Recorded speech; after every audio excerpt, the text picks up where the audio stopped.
अस्सलाम वालेकुम, कैसे हैं आप सब। तो आज हम स्टार्ट करने जा रहे हैं एक्सरसाइज 11A का क्वेश्चन नंबर 2। तो मेरे पास ये थिंक न्यू सिलेबस मैथमेटिक्स की बुक 1 है और उसका ये चैप्टर नंबर 11 चल रहा है। मैंने इस चैप्टर के नेम से एक सेपरेट प्लेलिस्ट बनाई हुई है, उसका लिंक भी नीचे डिस्क्रिप्शन में दिया हुआ है ताकि आप लोगों को इस चैप्टर से रिलेटेड तमाम सोल्यूशंस एक जगह पर आसानी से इसी प्लेलिस्ट पर मिल सकें। इसके अलावा आपको डिस्क्रिप्शन में मेरे सोशल अकाउंट्स के लिंक यानी मेरी फेसबुक प्रोफाइल, मेरी इंस्टाग्राम प्रोफाइल और मेरा ईमेल आईडी भी मिल जाएगा। आप इन्हीं अकाउंट्स के थ्रू अपने क्वेश्चंस को, सजेशंस को मुझ तक भी पहुंचा सकते हैं। तो आइए स्टार्ट करते हैं क्वेश्चन नंबर 2 को। तो क्वेश्चन नंबर 2 की स्टेटमेंट और इसमें जो फिगर गिवन है वो आपको सामने स्क्रीन पर बनी हुई नजर आ रही है। हम यहीं से पहले इसकी स्टेटमेंट को रीड करेंगे, समझेंगे, इस फिगर को समझेंगे और फिर इसका सोल्यूशन इसके पैरेलली करेंगे। तो आइए स्टार्ट करते हैं। तो यहाँ पे लिखा हुआ है in the diagram PRT and QRS are straight lines. तो हमें वो ये कह रहे हैं कि नीचे जो ये डायग्राम बनी हुई है या ये जो फिगर बनी हुई है, इसमें जो PRT है और जो QRS है ये किसी स्ट्रेट लाइन्स को रिप्रेजेंट करती हैं। अब आप देख सकते हैं यहाँ पर P लिखा हुआ है, यहाँ पर R है और यहाँ पर T है। तो P से लेकर T तक R से गुजरते हुए ये एक स्ट्रेट लाइन है। उन्होंने कहा आपने इसको स्ट्रेट लाइन कंसीडर करना है। इसी तरीके से QRS का मतलब है Q से लेकर S तक। तो यहाँ पे Q मेंशन्ड है, ये कॉमन इंटरसेक्शन पॉइंट है R जो अभी पहले भी गुजरा, और यहाँ पे S लिखा हुआ है। तो Q से लेकर S तक R से गुजरते हुए ये भी एक क्या है, स्ट्रेट लाइन है। तो हमें ऊपर स्टेटमेंट में बता दिया गया है कि ये जो फिगर है इसमें PRT भी एक स्ट्रेट लाइन को रिप्रेजेंट करती है और QRS भी एक स्ट्रेट लाइन को रिप्रेजेंट करती है। आगे लिखा हुआ find the values of A and B। तो वो आपसे कह रहे हैं कि आपने A और B की वैल्यू फाइंड आउट करके दिखानी है। A डिग्री यहाँ पे लिखा हुआ है एज एन एंगल, ये एक अननोन वैल्यू है, इसकी वैल्यू आपको फाइंड आउट करके दिखानी है। और B डिग्री यहाँ पे लिखा हुआ है, तो यहाँ पर भी ये B अननोन है, इसकी वैल्यू भी आपने फाइंड आउट करके दिखानी है। यानी क्वेश्चन की स्टेटमेंट में जस्ट आपको इतना बताया गया है कि PRT और QRS स्ट्रेट लाइन्स हैं। इसके अलावा कुछ एंगल्स यहाँ पे गिवन है और कुछ एंगल यहाँ पर मिसिंग है। जो मिसिंग एंगल्स हैं वो A और B हैं, उन्हीं को अननोन कहा जा रहा है और उसी की वैल्यू को आपने फाइंड आउट भी करके दिखाना है। अब आप यहाँ पर एक चीज़ को जो है ना अपने ध्यान में रखना है कि ये जो फिगर बनी हुई है इसके ऊपर भी एक ट्राइंगल है जिसका नाम आप रख सकते हैं PRQ, और इसके एक नीचे भी ट्राइंगल है जो कि आप कह सकते हैं RST या RTS भी पढ़ लें, इसमें कोई इशू की बात नहीं है। तो ये बेसिकली दो अलग अलग ट्राइंगल्स इसमें बने हुए हैं। कुछ एंगल्स ऊपर हैं 26 डिग्री और 79 डिग्री जो कि नोन है, और कुछ एंगल्स नीचे हैं यहाँ पर जैसे 82 डिग्री, ये नोन है, और A और B तो अननोन है, ये तो आपने फाइंड आउट करके दिखाना है। तो आइए स्टार्ट करते हैं इसके सोल्यूशन को और देखते हैं हम कैसे यहाँ पर इन अननोन वैल्यूज को फाइंड आउट करेंगे। तो सबसे पहले आपने कुछ प्रॉपर्टीज को ध्यान में रखना है। मैं जो जो प्रॉपर्टीज यूज हो रही हैं वो साथ साथ ही वीडियोज के अंदर एक्सप्लेन करता जा रहा हूँ ताकि चीज़ें साथ साथ ही कवर हो जाएं। तो ये चीज़ मैं आपको इससे पहले भी बता चुका हूँ, पुराने जो D1 का एडिशन है उसमें भी कवर किया है, इस बुक में भी कवर किया है कि एक हमारे पास एंगल्स होते हैं जिनको हम बोलते हैं वर्टिकली ऑपोजिट एंगल्स। ये आपने समझना है पहले, वर्टिकली ऑपोजिट एंगल्स। ठीक है, ये कौन से एंगल्स होते हैं ये आपने समझने हैं। तो फॉर एग्जांपल बहुत आसान करके आपको बता रहा हूं कि अगर आपके पास कोई दो लाइन हो, लेट से एक लाइन ये है, इसका नाम हम रख देते हैं L1, इसका नाम है, और एक लाइन ये है L2 जो इसको क्रॉस करके गुजर रही है इस तरीके से। तो अगर आपके पास कोई दो लाइंस इस तरीके से इंटरसेक्ट करें, एक दूसरे को क्रॉस करें, दो से ज़्यादा भी हो सकती हैं, बिल्कुल सिंपल आपको केस समझा रहा हूँ। अगर कोई भी दो लाइंस इस तरह एक दूसरे को इंटरसेक्ट करें तो यहाँ पर कुछ एंगल्स बनेंगे। जैसे मिसाल के तौर पे यहाँ पर एक एंगल बनेगा, आपको समझाने के लिए इसका नाम मैं रख रहा हूँ A डिग्री। तो ये जो एंगल बनेगा ना, इसके बिल्कुल सामने वाला, अगर आप देखें इसके बिल्कुल सामने कौन सा बनता है, ये वाला एंगल जो इसी कॉमन पॉइंट से जुड़ा होगा। यही कॉमन पॉइंट है जो कि लाइन 1 और लाइन 2 का इंटरसेक्शन पॉइंट है, इसी से जुड़ा हुआ है ये वाला एंगल भी, और इस A के बिल्कुल सामने है। तो जितना एंगल ये है उतना ही एंगल ये भी होगा। यानी अगर ये A डिग्री है तो ये भी A डिग्री होगा, या यूं कह लें अगर ये 30 डिग्री होता है ये भी 30 डिग्री होगा। तो ऐसे एंगल्स जो जब इस तरह लाइन्स इंटरसेक्ट करती हैं एक ही कॉमन पॉइंट के साथ जुड़े होते हैं, आमने सामने होते हैं, इन्हीं को वर्टिकली ऑपोजिट एंगल्स कहा जाता है। और वर्टिकली ऑपोजिट एंगल्स हमेशा इक्वल होते हैं, यानी जितना एंगल यहां पर आएगा उतना ही एंगल यहां पर आएगा। अब इसी तरीके से आप देख सकते हैं, मैं यहां पे अगर इस कलर को चेंज कर लूं, कुछ एंगल यहां पर भी बनेगा, यहां पर ये वाला, इसका नाम मैं मिसाल के तौर पे रख देता हूं B डिग्री। अब आप देखिए इसके बिल्कुल सामने एंगल बनता है ये वाला एंगल, और ये भी एंगल आप देखें इस B डिग्री के बिल्कुल सामने है, इसी कॉमन पॉइंट से जुड़ा हुआ है जहां पे से दो लाइंस एक दूसरे को क्रॉस करके गुजर रही हैं। तो ये B डिग्री का सामने वाला भी इसका वर्टिकली ऑपोजिट एंगल कहलाएगा और ये भी इक्वल होगा। तो अगर ये B डिग्री है तो ये भी कितना होगा, B डिग्री होगा। तो इससे आपको एक चीज समझ आ गई कि जब भी इस तरह कोई लाइंस एक दूसरे को क्रॉस करती हैं तो जिस कॉमन पॉइंट पे वो एक दूसरे को क्रॉस कर रही होती हैं वहां पर आमने सामने बनने वाले एंगल्स वर्टिकली ऑपोजिट एंगल्स कहलाते हैं और वो हमेशा इक्वल होते हैं। अगर ये B डिग्री है तो सामने वाला भी B डिग्री, अगर ये डिग्री है तो इसके सामने वाला भी A डिग्री। इसको हम बोलते हैं वर्टिकली ऑपोजिट एंगल। अब आप देखिए यही सेम कंसेप्ट हमें यहाँ पर भी यूज़ करना है। आप इस वाले ट्राइंगल में देखें, नीचे वाले ट्राइंगल में यहाँ पर A डिग्री मेंशन्ड है, और अगर आपको ऊपर भी ये चीज़ बताई गई थी कि QRS एक स्ट्रेट लाइन थी, जैसे ये एक स्ट्रेट लाइन है, मैं इसके ऊपर दोबारा से ये बना रहा हूँ। और इसी तरीके से ये पी आर टी भी क्या है, एक स्ट्रेट लाइन, ये भी क्या है, एक इस तरीके से स्ट्रेट लाइन।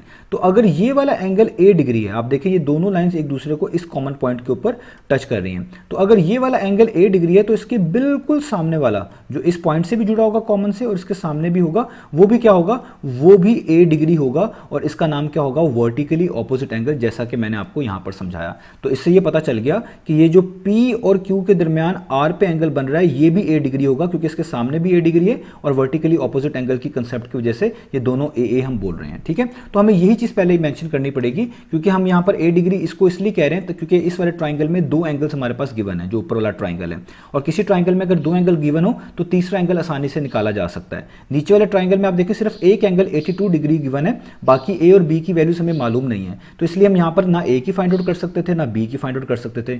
इसलिए अगर हम वर्टिकली ऑपोजिट एंगल का कंसेप्ट यूज कर लें तो ये ए डिग्री, अगर यहां पर ए डिग्री है तो इसके सामने दूसरे ट्राइंगल में भी ए डिग्री ही होगा, तो यहां से हम ए डिग्री आसानी से फाइंड आउट कर लेंगे और जब ए पता चल जाएगा तो फिर नीचे वाले ट्राइंगल से बी भी फाइंड आउट करना हमारे लिए बहुत आसान हो जाएगा। तो आइए अब हम इस चीज को लिख देते हैं इसके सोल्यूशन में। तो हम यहां पे ये लिखेंगे कि जो आपके पास ए डिग्री है, जो एंगल है जो कि आपने फाइंड आउट भी करना है, वो बेसिकली इक्वल है, किसके इक्वल है, इस वाले एंगल के जो उसके बिल्कुल वर्टिकली ऑपोजिट बनता है। ये कहां पे बन रहा है, आर पे बन रहा है, किसके दरमियान बन रहा है, पी और क्यू के दरमियान आर पे बन रहा है। तो आप इसको लिखेंगे इस तरीके से, एंगल पी आर क्यू। अब याद रखिएगा जिस पर एंगल बन रहा होता है वो बिल्कुल सेंटर में लिखा होता है। देखिए आर मैंने बिल्कुल सेंटर में लिखा है, क्योंकि यहाँ पे जो एंगल हम कह रहे हैं कि ए बनेगा वो भी एक इक्वल होगा, यानी वर्टिकली ऑपोजिट होगा, वो आर पे बन रहा है। और आर किसके दरमियान आ रहा है, पी और क्यू के। तो देखिए मैंने पी और क्यू राइट और लेफ्ट पे लिखे और आर को बिल्कुल सेंटर लिखा है। तो मैं कहना ये चाह रहा हूँ कि ये वाला एंगल, ये वाला जिसको मैं दोबारा से ब्लैक के साथ हाईलाइट कर रहा हूँ, ये वाला एंगल और सामने वाला एंगल ए दोनों इक्वल है। और रीजन क्या है, वर्टिकली ऑपोजिट एंगल। अब वर्टिकली ऑपोजिट एंगल को शॉर्ट फॉर्म में मिस्टर लिखा करेंगे VERT डॉट, इसका मतलब वर्टिकली, आगे OPP डॉट, इसका मतलब ऑपोजिट, और आगे ये एंगल का सिंबल और आगे S, यानी वर्टिकली ऑपोजिट एंगल्स। ये आपने लाजमी लिखना है। अब अगर अब आपने ये कह दिया कि पी आर क्यू और ए डिग्री इक्वल है, इसका मतलब जहां पर पी आर क्यू एंगल बनता है वहां पे ए डिग्री आप आराम से लिख सकते हैं। अब मैं यहां पर अगर थोड़ी सी इन सारी चीज़ों को मिटा दूं आपकी आसानी के लिए, तो मैं बेसिकली अब यहां पर ए डिग्री लिख सकता हूं, क्योंकि मैंने एक कंसेप्ट यहां पर आपको समझा दिया। तो ये वाला एंगल भी मेरा क्या होगा, ए डिग्री, क्योंकि ये क्या बनता है, वर्टिकली ऑपोजिट एंगल।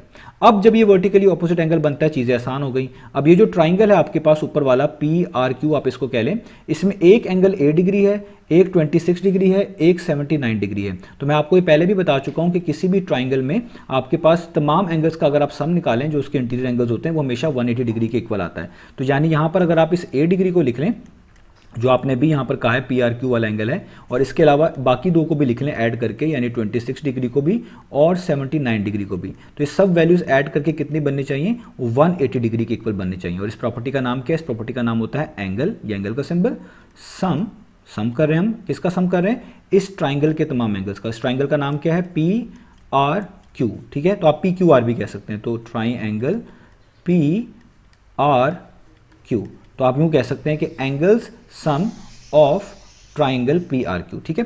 तो अब यहां पर आप इसको सॉल्व कर लें, बड़ी आसानी से आपके पास ए की वैल्यू आ जाएगी। सबसे पहले आपने 26 और 79 को ऐड करना है। तो 26 और 79 को अगर आप ऐड कर लें तो 26 प्लस 79 होता है 105 डिग्री, और यहाँ पर आपके पास क्या आ जाएगा, 180 डिग्री। अब यहाँ पर ये 105 डिग्री जो है ये ऐड हो रहा है, इसको आप इक्वेशन के दूसरे मूव करेंगे तो वहाँ जाके 180 डिग्री में से क्या हो जाएगा, सब्ट्रैक्ट हो जाएगा, इस तरीके से जैसे मैंने यहाँ पे लिख दिया। अब आप 180 में से 105 को माइनस कर लें तो आपके पास आंसर आ जाएगा 75 डिग्री। और यहाँ पर ये दोनों चीज़ें इक्वल हैं, तो कंपैरिजन कर लें, डिग्री डिग्री के लिहाज से सेम है तो नीचे वाली वैल्यूज भी सेम होनी चाहिए, यानी जस्ट आप a इज इक्वल टू 75 भी लिख सकते हैं बगैर डिग्री का सिंबल यूज़ किए हुए। तो हमने देखें a की वैल्यू तो निकाल ली। अब जब हमारे पास a की वैल्यू आ गई है, अब b की निकालना मुश्किल नहीं है, क्योंकि आप देखें हमें यहाँ पर पता चल चुका है ये a की वैल्यू कितनी है, 75 डिग्री नीचे वाले ट्राइंगल में, इस वाले ट्राइंगल में। तो अगर ये 75 डिग्री है, एक एंगल 82 भी दिया हुआ है, तो एक एंगल ही मिसिंग है, और किसी ट्राइंगल में दो एंगल गिवन हो, एक एंगल मिसिंग हो, तो इसी प्रॉपर्टी को यूज़ करके एंगल सम ऑफ ट्राइंगल वाली हम आराम से उसको फाइंड आउट कर सकते हैं। तो अब हम यहाँ पे लिखेंगे कि जो दूसरा ट्राइंगल है जिसमें बी मिसिंग है, इसको भी हम इसी प्रॉपर्टी से सॉल्व कर लेंगे। तो इसमें तीन एंगल हैं, एक है बी डिग्री प्लस एक तो अभी हमने खुद निकाला, ये ए था, ए हम निकाल चुके हैं ऊपर 75, तो यहाँ पे लिख देंगे 75 डिग्री प्लस तीसरा एंगल है 82 डिग्री, तो आप यहाँ पे लिख देंगे 82 डिग्री। ये तीनों एंगल्स का सम है तो ये भी किसके इक्वल आना चाहिए, ट्राइंगल का एंगल्स का सम है तो इक्वल आना चाहिए 180 डिग्री के।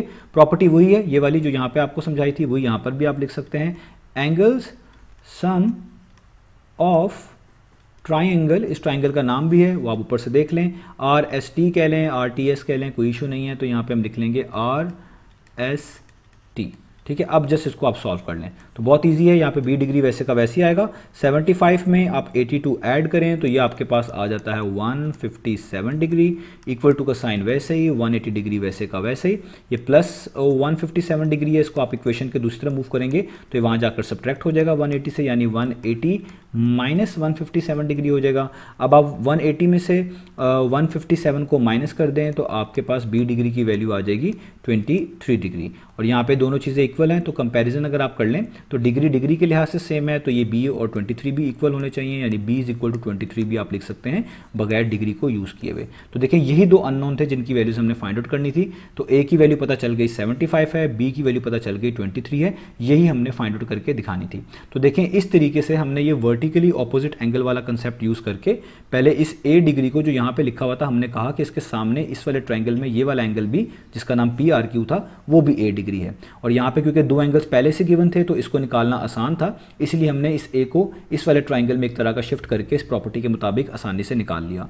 और जब हमारे पास ए पता चल गया तो नीचे वाले ट्राइंगल में ए पता चल गया, 82 पहले से पता था, तो बी डिग्री की वैल्यू निकालना बहुत आसान हो गई। इसी तरीके से आपने इन क्वेश्चन को मैनेज करना है। याद रखिएगा अगर किसी भी ट्राइंगल में दो एंगल्स गिवन होंगे तब तीसरा एंगल मिसिंग निकालना और भी आसान हो जाएगा। तो अगर कोई ऐसा ट्राइंगल है जिसमें ज़्यादा एंगल्स गिवन है अंदर वाले, यानी 3 में से 2 गिवन है, तो उसको सॉल्व कर लेना बेहतर होता है, उससे आपका तीसरा एंगल जल्दी से आ जाता है। तो उम्मीद है आपको ये क्वेश्चन और इसकी स्टेटमेंट और इसका सोल्यूशन समझ आ गया होगा। इंशाल्लाह आप नेक्स्ट वीडियो में मिलेंगे बाकी सोल्यूशंस के साथ।